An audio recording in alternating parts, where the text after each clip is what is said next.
আসসালামু আলাইকুম ওয়া রাহমাতুল্লাহি ওয়া বারাকাতুহু। সবাই কেমন আছেন? আশা করছি কাছে কিংবা দূরে, দেশ অথবা দেশের বাইরে যে যেখান থেকেই বসে আজকে আমাকে দেখছেন, সবাই আল্লাহর অশেষ রহমতে অনেক বেশি ভালো আছেন। আলহামদুলিল্লাহ, আলহামদুলিল্লাহ আমরাও কিন্তু ভালো আছি। তো আমার প্রিয় আপুদের সাথে আবারও চলে এলাম গল্প করার জন্য। ইদানিং আপনাদের সাথে গল্প করতে না পারলে যেন ভালোই লাগে না। তো সেই জন্য বরাবরের মতো আরও নতুন একটি ব্লগ নিয়ে আপনাদের মাঝে চলে আসলাম। তো কে কোথা থেকে দেখছেন অবশ্যই কিন্তু আমাকে কমেন্ট করে জানাতে পারেন। আমার ভিডিও আপনাদের কেমন লাগে সেটাও জানাতে পারেন। আর ভিডিওতে শুরুতেই বলে রাখা ভালো যে ভিডিওতে এক্সট্রা নয়েজ অনেক থাকতে পারে, তো সেটা ক্ষমা সুন্দর দৃষ্টিতে দেখবেন। বাহিরে অনেক অ্যানাউন্স হচ্ছে, যেহেতু সামনে কুরবানি চলে এসেছে, হাটের কারণে আর কি। আমার বাড়ির একদম পাশেই হচ্ছে এবার গরুর হাট বসেছে, তো সেটার জন্য অনেক অ্যানাউন্স হয়, তো সেটার শব্দ হয়তো বা আসতে পারে। তো কুরবানির কিন্তু আর বেশি দিন নেই, দেখতে দেখতেই কিন্তু চলে এসেছে আমাদের কুরবানির ঈদ। রোজা আসবে আসবে করে রোজাও চলে গেল, রোজার ঈদও শেষ। এখন পবিত্র ঈদুল আজহাও কিন্তু চলে এসেছে। আমার আপু ভাইয়াদের কী অবস্থা বলেন তো? কমেন্ট করে জানাতে কিন্তু একদমই ভুলবেন না।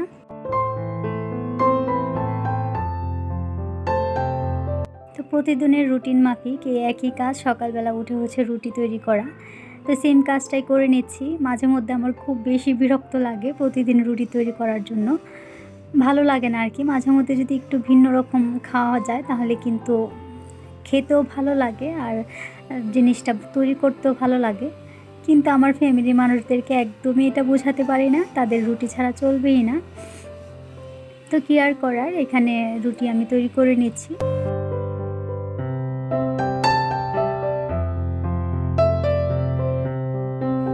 তো একদিকে হচ্ছে রুটিটাকে বেলে আমি অপর দিকে ছেঁকে নিচ্ছি। আর যেহেতু খুব তাড়াহুড়োয় আছি, সকালটা সবসময় তাড়াহুড়োতেই থাকে। রাইসার বাবা খুব সকাল সকাল বের হয়ে যায়, তো ওনার জন্য নাস্তা তৈরি করে ওনাকে খাই আর কি, বিদায় দিই। তো আজকে রুটির সাথে হচ্ছে লাচ্ছা সেমাই তৈরি করব, সেটাই এখানে রেডি করে নিচ্ছি। আমি পাশের চুলায় হচ্ছে দুধ জাল করে নিয়েছি, পরিমাণ মতো চিনি, এলাচ, দারচিনি দিয়ে। তো এখন হচ্ছে পরিমাণ মতো সেমাই আমি বাটিতে নিয়ে নিচ্ছি, আর কিছুটা দুধ দিয়ে দিচ্ছি। এই তো সকালের সিম্পল একদম রুটির সাথে সেমাই তৈরি করাটা আমার কাছে মনে হয় একদম ইজি একটা নাস্তার রেসিপি। এটা কোনো ঝামেলা ছাড়াই ঝট করেই কিন্তু এটা তৈরি করে ফেলা যায়, আর রুটির সাথে সবার এটা খুব বেশি পছন্দ আর কি। একটু সৌন্দর্যের জন্য উপর থেকে একটু কিশমিশ দিয়ে দিলাম। তো এখন হচ্ছে উনি নাস্তা খেয়ে নিচ্ছেন। তো এখন আর কেউ নাস্তা খাবে না, কারণ এখনও কিন্তু অনেক সকাল। তো মা বাবা হচ্ছে ঘুমাচ্ছে, রাইসাও আজকে ঘুমাচ্ছে। তো ওনাকে নাস্তা খাওয়ানোর পর আমি দেখা গেছে ঘরের টুকটাক কাজগুলো সেরে নিব। আর এর মধ্যে যদি আমার মেয়েটা উঠে যায় তাহলে মা মেয়ে নাস্তা করে নিব।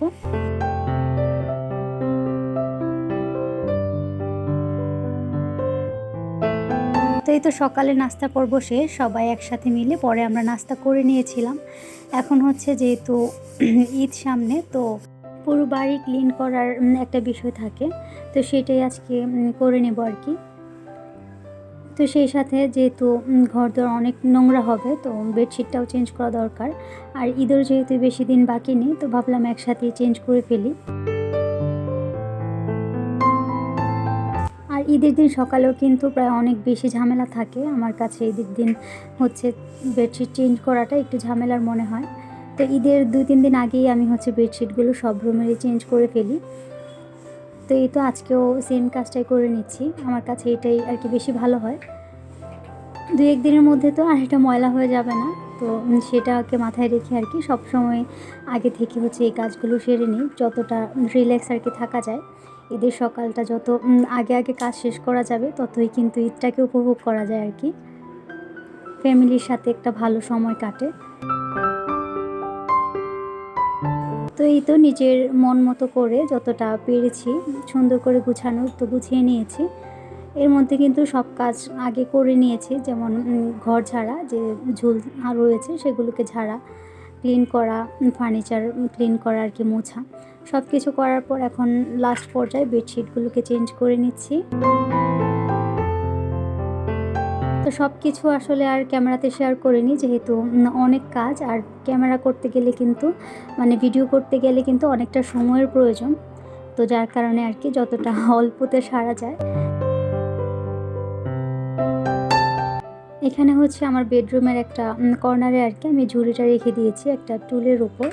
তো সেটাকে একটু সুন্দর দেখানোর জন্য উপর থেকে এরকম একটা কাপড় বিছিয়ে দিচ্ছি। আর এটার উপর হচ্ছে রেগুলার যেহেতু জায়নামাজ প্রয়োজন, তো সেটা আমি এখানেই রাখি।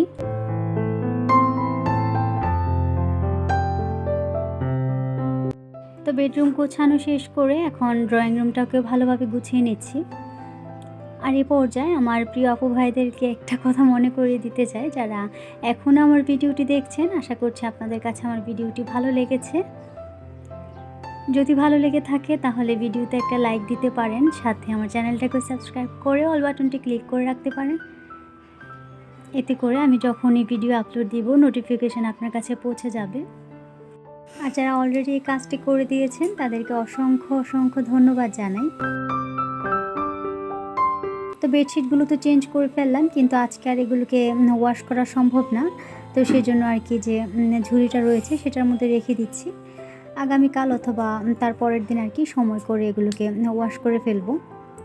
আজকে এমনিতেই অনেক কাজে চাপ গিয়েছে, তো যার কারণে আর কি আজকে আর ক্লিনটা করলাম না। তো এখন দুপুরে রান্নাবান্না করতে চলে আসলাম। আজকে যে রেসিপিটা আমি রান্না করছি সেটা হয়তোবা দেখে অনেকেই বুঝে গিয়েছেন। এটা আজকে আমার প্রথমবারের মতো রান্না, আমি এর আগে কখনোই এটা রান্না করিনি।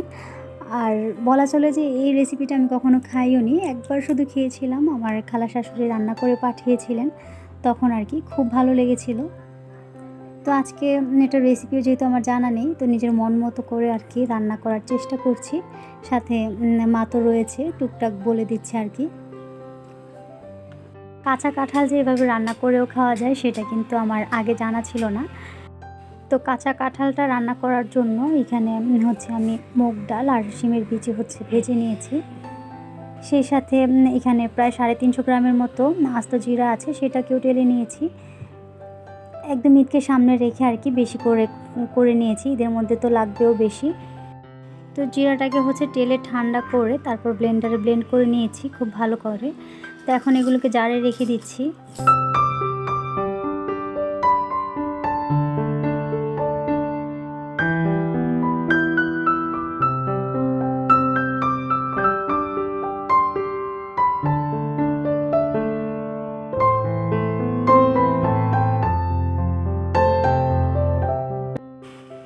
তো এবার হচ্ছে কাঁঠাল রান্নায় চলে আসলাম। আর আমি যেহেতু আজকে নতুন রান্না করছি, ভাবলাম ফুল রেসিপিটা আপনাদের সাথে একটু শেয়ার করি। আমার ভুল হলেও সেটাও আপনারা বলতে পারবেন, আর যদি কেউ আমার মতো না জেনে থাকেন তাদের জন্য একটা রেসিপিও হয়ে যাবে শেয়ার করা। তো বেশ অনেকখানি তেল দিয়ে দিলাম, আর হচ্ছে পরিমাণ মতো পেঁয়াজ কুচিয়ে দিয়ে আমি একটু ভেজে নিচ্ছি। সেই সাথে এখানে হচ্ছে পাশের চুলায় ভাতটাকে বসিয়ে দিয়েছি। 2 চুলায় আজকে রান্না বান্না করছি আর কি।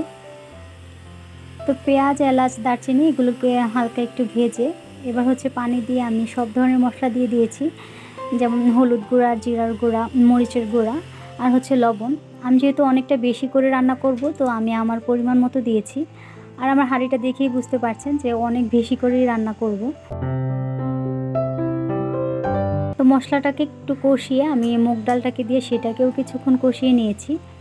এবার হচ্ছে যখন কাঁঠালটাকে যে আমি সেদ্ধ করেছি একটু লবণ আর হলুদ দিয়ে সেটাকে দিয়ে দিলাম। আর এখানে শুধু কিন্তু কাঁচা কাঁঠাল যে আছে এমনটা কিন্তু না, বেশ অনেক প্রকারের সবজি এখানে দিয়েছি, যেমন হচ্ছে মিষ্টি কুমড়া, চিচিঙ্গা, বরবটি, আলু, তারপর হচ্ছে মিষ্টি আলু, পটল, এরকম অনেক ধরনের সবজি কিন্তু দিয়েছি। এটাতে যে কোনো ধরনের সবজি নাকি দেওয়া যায়, তো আমি আমার পছন্দ অনুসারে দিয়ে দিলাম। আরও অনেক ধরনের সবজি অ্যাড করা যায় চাইলে। আমি এখানে প্রায় 5-6 প্রকারের সবজি দিয়েছি। তো সব কিছুকে একসাথে দিয়ে এখন হচ্ছে এটাকে আবারও কিছুক্ষণ কষিয়ে নিচ্ছি। তো এদিকে হচ্ছে ডিমের ঝুড়িটাকে আজকে ক্লিন করেছিলাম, তো সেটার পানি ঝরে শুকিয়ে গিয়েছে। তো এখন ডিমগুলোকে আবারও ঝুড়িতে করে রেখে দিচ্ছি।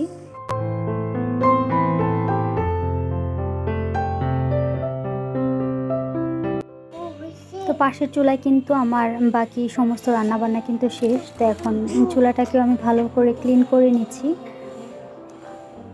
আর কাঁঠাল রান্নাটা কিন্তু এখনও আমার হয়নি, তো সেটা যেহেতু ওই চুলায় হচ্ছে, তো পাশে ভাবলাম এটাকে ক্লিন করে ফেলা যাক।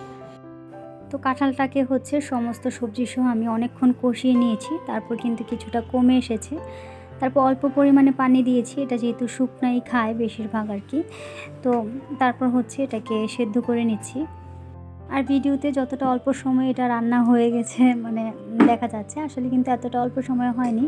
এটাকে বেশ অনেকক্ষণ যাবৎ কষিয়ে তারপর ভালো করে সব মশলা দিয়ে একদম মাংসের মতো করেই কিন্তু এটাকে রান্না করতে হয়। যারা রেসিপি জানেন তারা তো জানেনই।